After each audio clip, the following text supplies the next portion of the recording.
Good day to everyone that might be listening. My name is Karabo Musoto. This is the Intimate Affair. It's a show that I'm going to be doing. This is the first season. This is the first episode. The show is divided into two segments. One segment is performances. The other segment is basically a talk show. So the funniest thing is that people might ask, why do we have so many podcasts today? Is it necessary for people to have podcasts? My answer is there wouldn't be so many podcasts if the mainstream media was giving people with talent, real talent, the voice to speak and to express and to showcase their music. However, the mainstream media has decided not to do that, and that's why we have so many podcasts, basically. That's a good thing because people now are free to speak their minds, and we live in a digital space. And remember, in South Africa, we come from a time where data was very expensive. So data is not so expensive today, and people have access to more, let's say, Wi-Fi, hotspots, and all of that, and people are more free to actually express themselves. So, I come from a province of the Free State. I come from basically a place or a town called Kroonstad. But before Kroonstad, there was a place called Kwagga, which is where I was born and raised. And I am the man I am because of Kwagga. Because in Kroonstad, I went there when I was already 25. But this is a place I call home. Every single time I say I'm going home, I'm going to Kroonstad. So yeah, man. So here, what am I going to do? I'm going to be giving you a talk. So I'm going to have a four-part season, basically. So each week I'm giving you 2 episodes. Like I said, the first episode, that's where I'm talking. The second episode, that's where I'm performing. And on the second season, I'm going to do the same thing, but then I'm going to have a lot more guests, and I will still do these talks that I do. And while we are talking about music, we're going to tackle different subjects when it comes to music.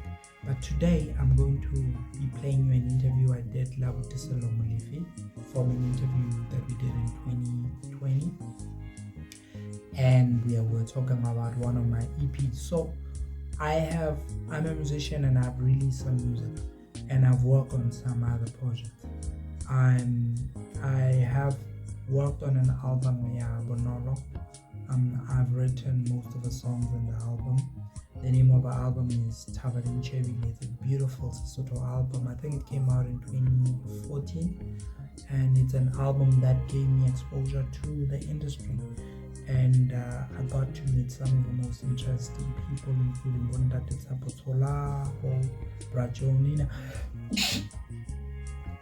just to name a few. And it was a beautiful project. It was a beautiful encounter as well. Like I've learned a lot from that. And in 2018, I released my own first single, and in 2019 I released the first EP. It's a 4-track EP called Chronicles of a Blanket and a Hat, Nalane, kobo, katiba. And in 2021 I released a single called Wena. And I'm not sure when am I gonna release new music. I have music that I've been preparing for a while, and I'll be sharing it with you guys. But today we're going to be doing that interview with Sello Molefi, and enjoy it. I hope it's going to be an interesting journey. Thanks a lot. Karabo Mosotho ngwana mme Oh my gosh, I'm very excited, man. I'm very, very excited. The most important question that I want to ask you is this. Tell me about the title of the EP and what it means to you. Wow. Okay, the title is Chronicles of a Blanket and a Hat. And a hat. Nalane, le katiba. It's a long title, but it's the same thing. It's basically the same thing. Basically, it's stories behind the appearance, if I may put it that way. Sure. I think from 2016, I just made a deliberate effort not to wear a cap anymore. Yes, sir. So what I did was I started investing in this fedora hats. Yeah. But the ones that I could just get because they can be a little pricey. Yeah. So what I normally West in Pretoria, there's a lot of markets. So they normally sell the things there. So I went there, and then the blanket is something that I always had. I just didn't know how to wear it because this is your normal Basotho blanket. Yes, of course. Yeah. Now, there's a story behind the head. There's a story behind the blanket. Yeah. The story behind it, whichever one it is. I see the one that you have there, Mudianyo. Yeah. It's not the or it's hard, but it's an honor of some sort. You know, you sheltering yourself under something. Yeah. Back in the day, I see you also do a lot of fedora hats. And yeah, I'm a fedora fan, big time. Yeah. I need to check your collection as well. So, and I might steal one or two there. Yes. No. Yes, you may. We'll talk about that. Okay. So basically, fedora is it's a fashion statement. Yes. It represents a man a certain way. You know, obviously, man is defined by their shoes, man is defined by the jacket or whatever. But with us, it's a hat and it's a blanket. Yes. So basically, that's what it is. It's the story behind the person. That's what it is. Yes. So it's a collection of my moments in time, my moments in history. Yeah, that's basically it. I don't know if I hope I'm not too philosophical. No. You're allowed to be.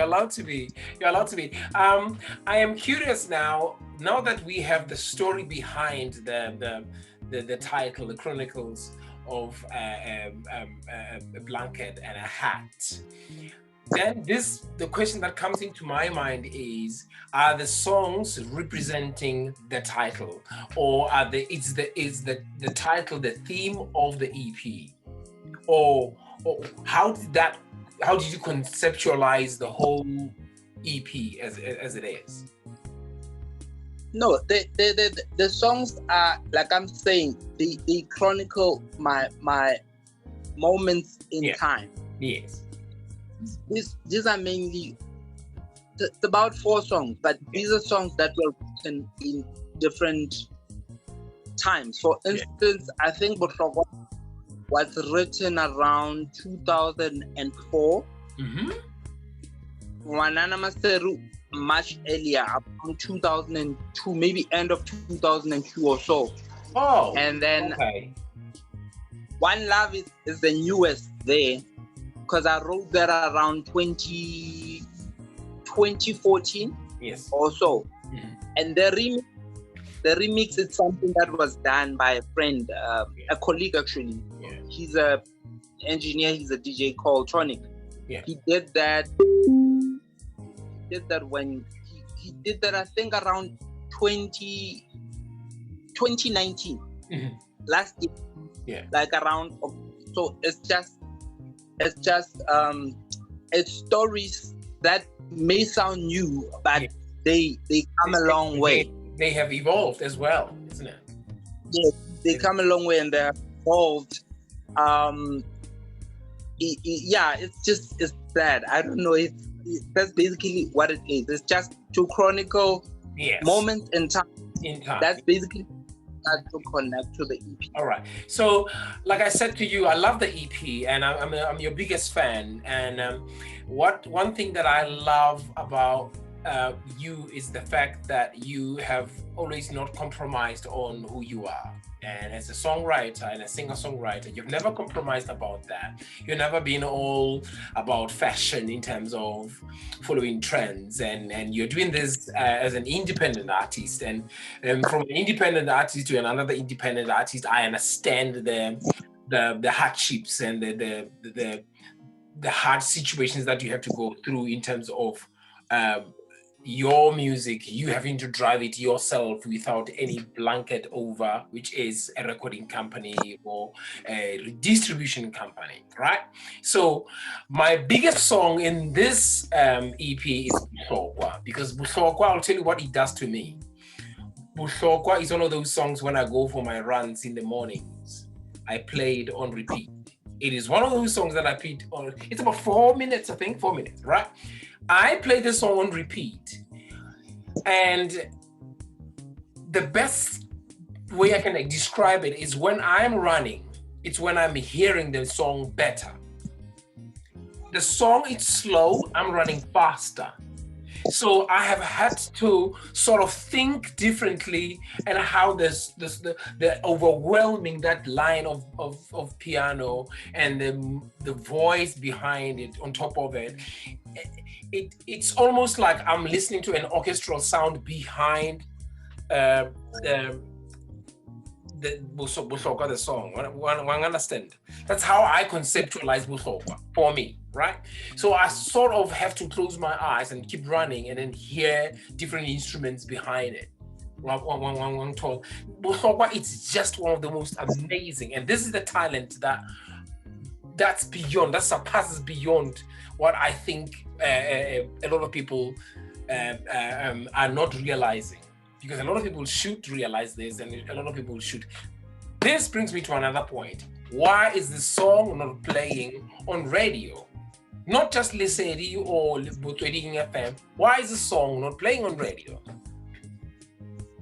I submitted, and I submit on regular basis. Yeah.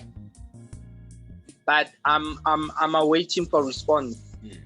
I think the only radio station that played it was Lesedi, but it was mainly on a slot. There's a slot. There's a special slot that they only play. Remember, Lesedi is more of like a Sesotho radio station, so they have to show these the contemporary side of our culture, if I may put it that way. Yeah, sure. But at least I submit and wait like everybody else. I'm not, I don't know. I do what I can. It's just not working out the way I would want it to. However, this is quite interesting because but look at what I did unintentionally. So I think I sent it to somebody and she made a video. And that gave me an idea to actually do a challenge. So I sent the song to different people and they did like different videos. So that's how I've been trying to push it. And as far as streams are concerned, it's one of the highest streamed songs, like on the EP at the moment. So look, I send it out there. Especially where I can.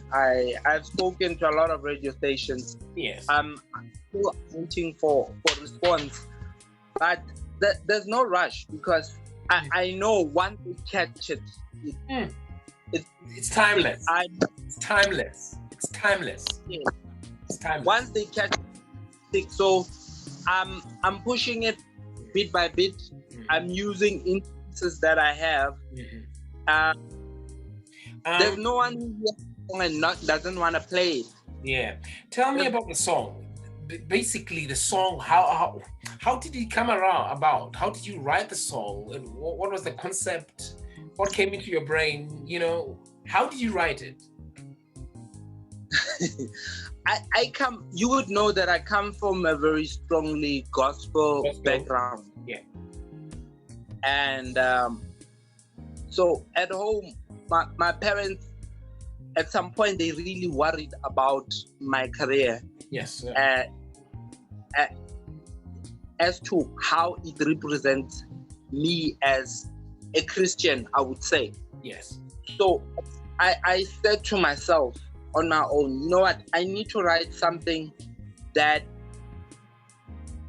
has, like, that's very spiritual, but not necessarily Christian. Yeah.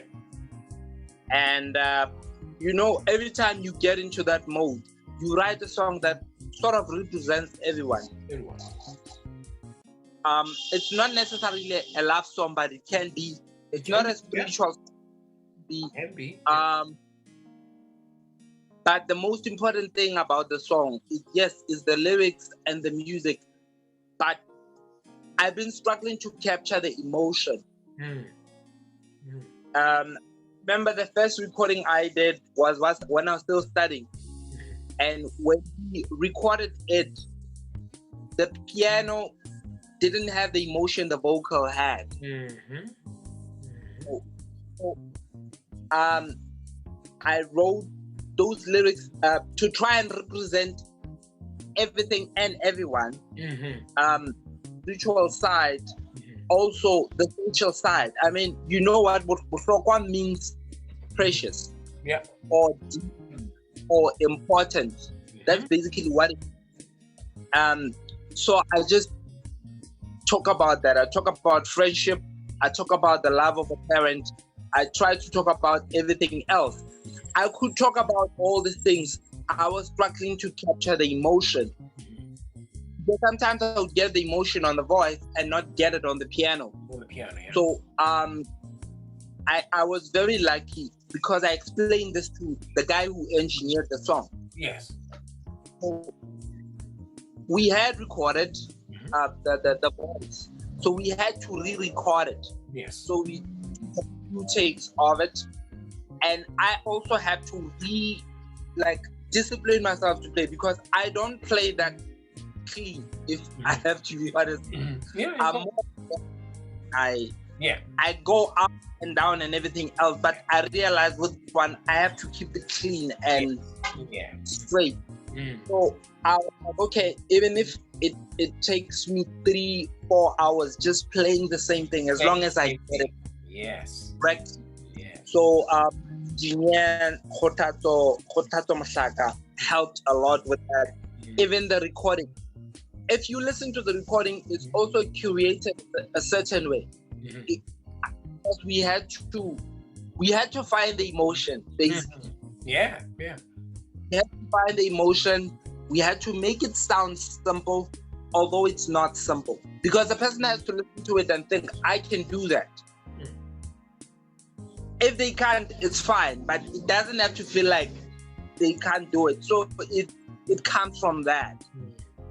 It comes from that. But it's a very important song because I think everyone is happy. I'm happy. My parents are happy. I like that. I like that very much. There's no God in my music. Anything. Of course.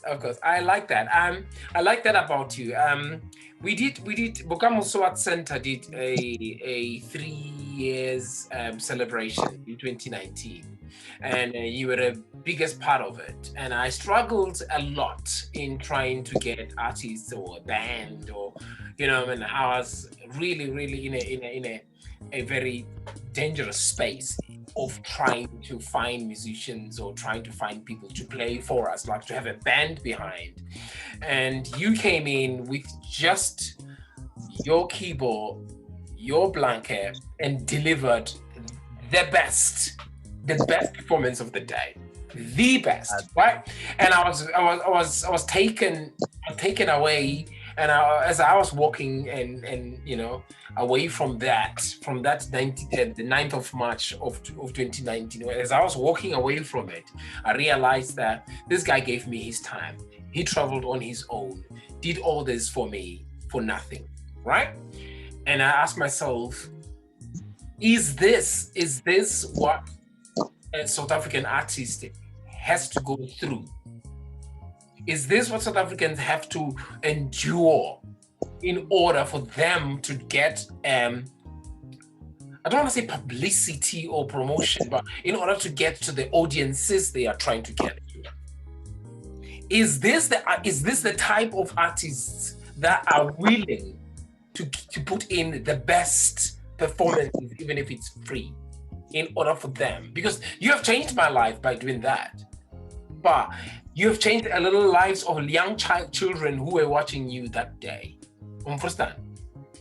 Yes, I so I was trying to figure it out. I was like, oh my God, I didn't promise this guy anything. I didn't give him anything because I had nothing. I had to do it all with friends. But is that what it has to take? Is that what it has to take for artists, Kasi, for them to reach a wider audience? Because obviously you're an indie artist, you're independent. How do you keep going? How do you keep motivated? It gets frustrating when it does, and but somebody has to do it, because if no one does it, then it won't happen. Speaking of Kronstadt, that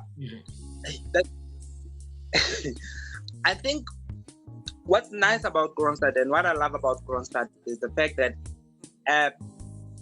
small as it is, I see a lot of resources. And what I admire is that people, in absence of resources or to do, they open up. You know, Bokamoso Art Center, for instance, it's not a small thing. I mean, I look at that as also a contribution to trying to reach audiences. And believe you me, it was important for me to be there. Like I told myself, you know what, whatever it takes for me to be, I will be, because if I don't, I would have failed myself. I would have failed I would have failed everyone else. And you know, that was not getting the platform. Because if you are given the platform and you fail to show up, irrespective of the reasons, they may be like very, very valid reasons. But if you fail to show up, it means you have failed yourself, like everybody else. Oh yes, man. So, I felt like, you know what, I have to make it there. I have to make it there. I don't care how. I don't care when. Yes, man. Because I pulled strings that were very tight to try and make it to be there. Because it was important as any event that is paying.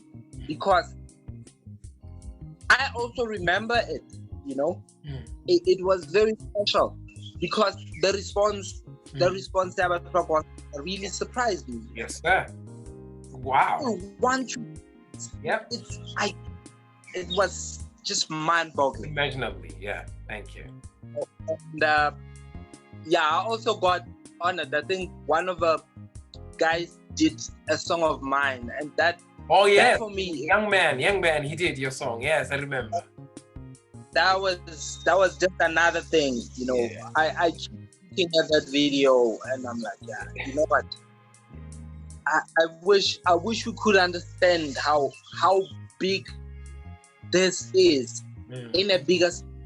Yes. If you look at it from the fact that it's fine. You go home with money, but if you don't get the response, it's more like, you know how corporate events are like. Yes, you get paid very well, but sometimes you, as a performer, you don't get. Yeah. You sometimes don't even get the connection. Yes. The satisfaction, the connectional satisfaction, human connection. Yes. So with Kamuso Art Center, there's a lot of art spirit behind it. Yes. To say we want this to work. Yes, we want this yes, perspective of how things are.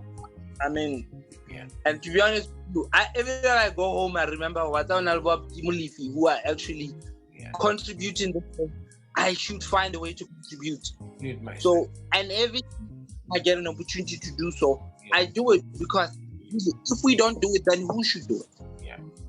Yes, sir. You know, we can not doing it, but they will never understand. We understand. Yeah. So, what are the plans for the Chronicles of a Man and a Hat and a Blanket? What are the plans? What's going on now? How are you pushing? Oh, right now, I'm trying to take it on the road. Yeah. At the moment, I'm targeting Durban now. There's a few people that I'm talking to, because I studied in Durban. I know. So I still have very, very strong connections in Durban to actually put shows together. And here in Pretoria, you know, Pretoria is a dream for independent musicians. It's a dream for independent musicians, because people make things happen here. Yeah. Like they put them together and they just make things happen. So I'm also with those people. And again, remember, due to lockdown, so a lot of things are very like they are looking for something that will give them money immediately. Exactly. Yeah. It's for us independent musicians, it's a little hard, but I'm taking it on the road, whichever way I can. I appreciate that. I appreciate. We can talk a whole lot about this EP in particular, but now let's move away from the EP and now let's look at Karabo Wamosutu. What are his plans in the next year apart from the EP? Are you working on anything different now, or are you working on new songs or any collaborations or anything that you want to share with us just about you, Munamzamai? It's really interesting. I think, as much as we can say this was a very bad year, for me, during lockdown, I got the most creative, because I did another whole EP just during lockdown. Another one. There's an EP. So the plan was to actually make a separate EP and release it.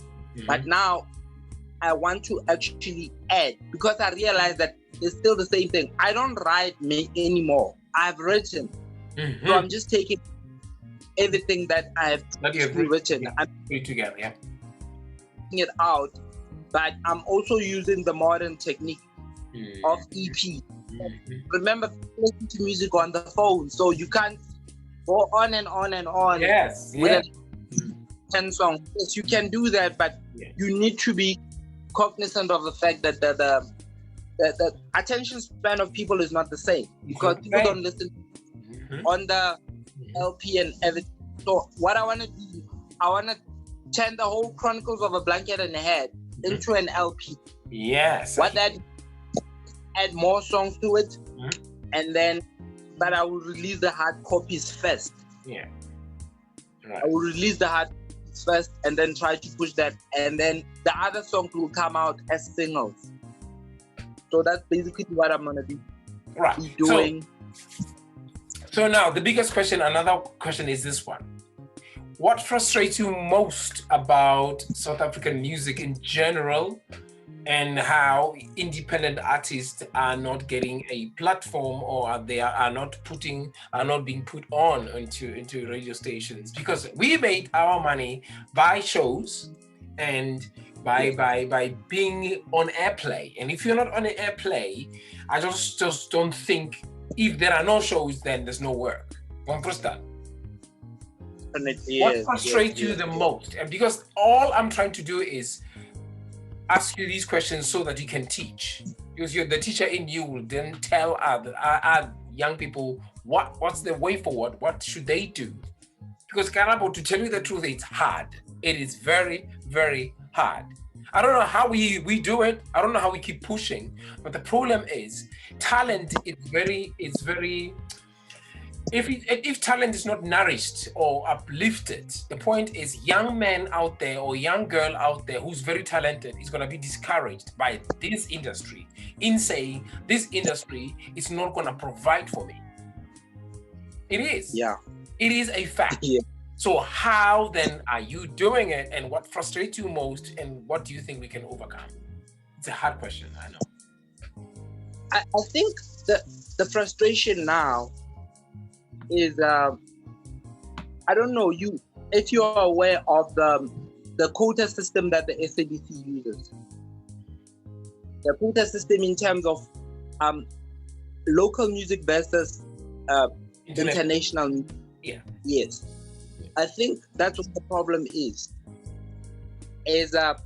I feel our current government is failing to change something that was deliberately made to disempower us. I mean, the quota system was there to control how much can go out there that would influence the anarchy, if I may call it that. That's why they created the quota system. Now our current government adopted that thing as it is. They never changed it, but they expect the music to change. They expect things to change. And that has opened up to, look, corruption, it will always be there. But it's even more severe. It's scary sometimes when you sit down and hear stories. For people literally pay to get food on radio. Payola. Yes. Payola and that. So now, but you know what's interesting? Yeah. That frustrates me, but something else excites me. The youth and how the young people use social media. Because there, you are in control. It's an open space. Yeah, it's an open space. If you can afford it.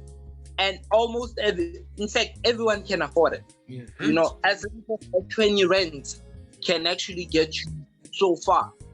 And that is proving itself. I mean, if you look at it, there's a lady from here in Victoria called Elaine. She does R&B, whatever. And she put out an EP from she's a university student, like they were just recording in there. She put out an EP. She just started sponsoring it on social media. She reached 2.5 million streams. Wow, that's amazing. I look at some of my students. They ask me questions, but I look at them like, but these kids are really doing it. It's really happening. The cover that you see on the EP was downloaded by my student. The photography, like most of my photos that are professionally taken, it's my students. So what they do is they sort of understand this world better and they drive it. So I think that's where everything is moving right now. But social media is still not frustrating us yet. Because all right. It's algorithm, it's what you put in, it's content. So you sort by the time radio wakes up, it's too late. Too late. Right. I like that. To radio. I don't listen to radio. I listen to radio for news. In fact, even the news are late. Yeah, because they are here. So, yeah. So internet is doing the most. Look at Jerusalem. I mean, yes, man. Internet. Whoa, Jerusalem. Let me tell you about Jerusalem. The funniest thing, right? So I am in a car with my mother-in-law. We just chilling, just me and her, and we was driving. And by I was shocked. On a commercial radio, Burna Boy and Jerusalem collaboration. I was like, that is a South African song. And she's like, really? I'm like, it is a South African song, Jerusalem. And I started singing it. She just could not believe it. In a commercial radio station, something that I find it hard to reach. But I heard that Jerusalem song and I was absolutely blown away. I'm actually very angry and happy at the same time. I was like, I can't do this. How is this possible? And then that, but it's also collaboration as well because Burna Boy what is it, Master K? What's his name? I don't know him. Okay. I think took it all the way. Do you know what I mean? It plays on a commercial radio station in Australia. Bang. Wow. That just shows you the power, that power of social media and the power of bypassing this bullshit. I think it's quite interesting because what you do is, let's say if you have 10,000 rand, if you have 10,000 rand, you can decide to spend only 1,000 rand on just social media. But if you Push it. are just your own, that can take you a little far. Than if you take 10,000 rand and you give it to an individual who will playlist your song once, and then after that expect another 10,000 rands and then playlist it again, and then another 10,000 and then playlist it again. That's not right. That's not right. That's not right. That's not right. Anyway, I'll tell you what, bro. I appreciate your time, and I'm very grateful that you came through. And keep on keeping on. We're gonna do part 2 of this at some point, maybe next year sometime, and then we can talk more about your work and what you're doing. Keep on keeping on, my brother. I don't know how you do it. I don't know how we do it. It is one of those things. I think we were born to do this, and we have no choice. We can't run away from it. I appreciate you, Sekaya. I love you for you too. I really love your work. My gosh, that Bushokwa song keeps me awake. I love it. I love it dearly. And so, Ritabua, as time goes on, when he's Okay, no, thanks a lot, Abu. no, keep doing what you're doing. I truly appreciate. I don't know. I mean, I've known you for a while. Yeah. But I think it's been a very interesting journey. Like, our relationship has been an interesting journey because I think I have earned the accolades you gave me now. Yes, sir. Because I was looking at you and I look up to you. Yes, Hey, because I tried to be on the Lion King at some point, and I know how hard it is. It's not just go in. No, it doesn't work like that. So I really appreciate the fact that again you are representing us very, very well. That's my goal. Smoking all the way, man. I love my hometown to death, and I'll speak about it. On songwriting, I wanted to talk about songwriting. I forgot about something that happens.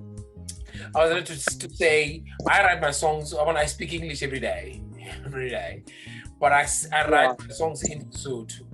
And a lot of people ask me, how is it possible that you speak English, you wake up with English, you go to bed in English, but when I start writing, it is impossible to actually write songs in English for me, personally.